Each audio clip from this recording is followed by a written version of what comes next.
So, if you're anything like me, you probably have Bandai's official crew figures that come in 1/100 scale and 1/144 scale. You also may have noticed that they're very reminiscent of train hobby model figures in the sense of they don't come with bases, much like certain pilot figures today.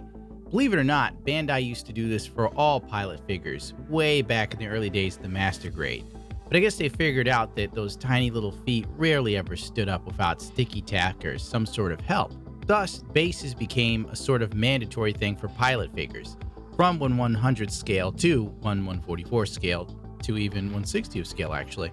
As you can see, trying to make some of these figures stand of their own volition doesn't work, but the base that comes with Amuro Ray from the new Gundam figure works perfectly because he has a stable footing.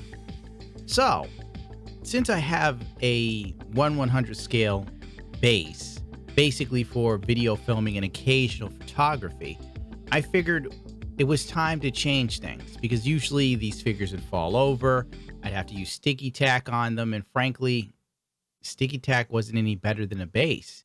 What you're going to want to do is get out some pla plate. I don't know why they call it pla plate, I guess it's short for plastic. You know, your hobby plate.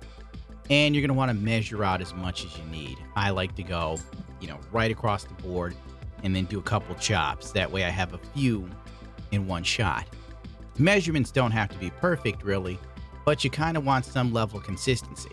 It doesn't matter that much unless you're someone that suffers from extreme OCD or something like that. And it's not that hard to do. Draw them out, and if you got a cutting board, you've already got like a ruler there. That's a great gauge for how big you want each piece of plastic to be. Once you have your stuff all cut up with a razor blade, and a dog in your way, obviously, you need the dog there to make the job longer than it needs to be. But who can say no to Fluffy? Once you got your plastic cut out, your little strip, just take it to your cutting board if you have one. New Type HQ offers these. I suggest you get one if you do a lot of work with plastic plating. Since I don't have time to customize my Gunpla, a lot of my tools don't get used the way they should. But anyway, New Type HQ has these before I have to import them from Japan, and I know somebody will go, oh, it's more expensive than New Type. Well, you're forgetting that the shipping costs for most places overseas start at $50. Next up, you're going to need some form of plastic cement. I believe these pieces of plastic are styrene, so almost any plastic cement will do. Don't use too much because, you're going to melt stuff because that's what it does. It melts the plastic and makes them bond on a molecular level. Not as strong as you'd assume, by the way. If you want, there's the extra mile. These are my favorite Tamiya sanding sticks, files, whatever you want to call them. I use them more often than anything else. They're very consistent, sometimes expensive depending on where you go. I imported all mine, so I paid out the nose. And it's good to just get off the edges if you want it to match like the way Bandai has their little base stands for pilot figures. I just do it with the edges so it's like not squared off, You can also like shim some off the top so it has a more like slope, if you will, in a 90-degree angle or 30, whatever tickles your boat. But once again, at this scale, is anyone going to notice? And the answer is no. It's basically for your own sanity if it's something that turns you on. For me, I ain't got time for that level of nothingness considering it's just going on crew figures. After you finish sanding this all down and getting it the way you want it, get out your glue and just glue the figures on. You can do this step before or after you paint. Really, it's up to you, so don't sit there and think you got to buy a whole bunch more of these to do it again. And anyway, good luck finding them because they're sold out in America and scalpers on eBay want like $90 for something that costs $5. They're losing their minds. You can pre-order from Big Bad Toy Store, but then again, pre-ordering stuff from Bandai in America, it's a crapshoot in the sense of you don't know when you'll get it. They'll say July, you might see it in September. That's just how it is. You can import from Japan if you have friends in Japan. If not, it sucks to suck.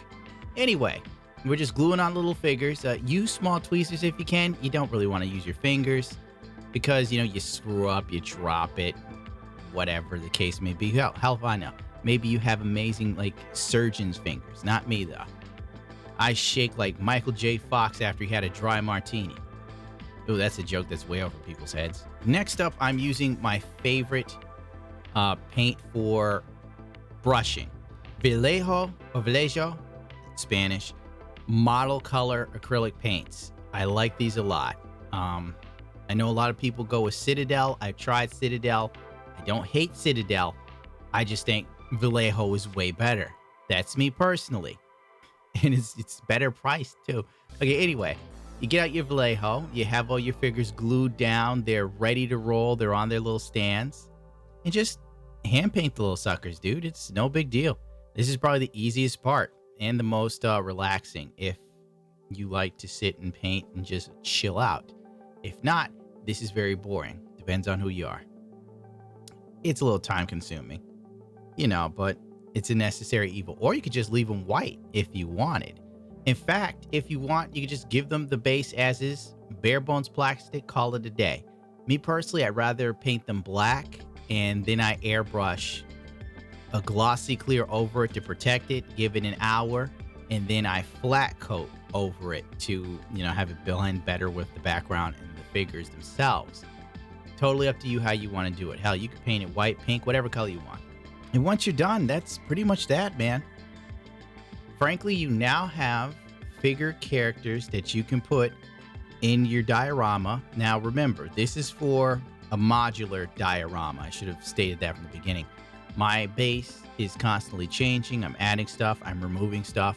And sometimes I might move the figures around to accommodate that. If you're doing a diorama that's going to be static and never moved again, then this is useless to you. Probably should have said that off the bat. If you like to move your stuff around and create scenarios for photographs, then modular is the way to go, in my personal opinion. And that's that. Hopefully you enjoyed it. If you didn't, oh well, what do you want me to do? I tried.